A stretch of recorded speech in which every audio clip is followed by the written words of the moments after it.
Welcome to Outgrow. In this walkthrough, we'll show you how to connect Outgrow with Pardot so that every time a user completes your quiz, calculator, or any other interactive content piece, their data flows directly and automatically into Pardot.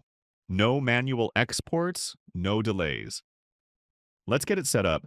Start by heading to your Outgrow dashboard. Open the content piece you'd like to connect. This could be a quiz, a calculator, or any other format available in Outgrow. Click Configure from the menu.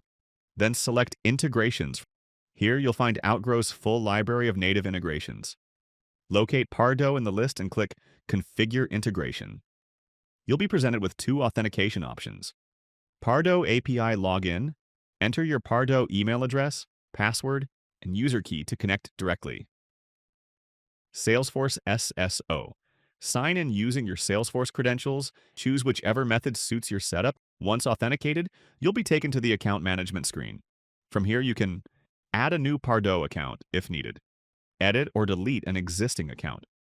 Select your active Pardot account and proceed to field mapping or segmentation. When you're ready, click Proceed to Map Fields. Next, select the Pardot version you'd like your Outgrow leads sent to and enter your Pardot Business Unit ID. This is where the integration becomes truly powerful. Once your mapping is complete, click Select and Continue. Outgrow will automatically send a sample lead to Pardot to verify the integration. From this point forward, every user who completes your Outgrow content will have their data sent instantly and automatically into Pardot. When you're ready, hit Publish, then share via link or embed it directly on your website. Ready for follow-up, nurturing, and conversion. Try Outgrow now.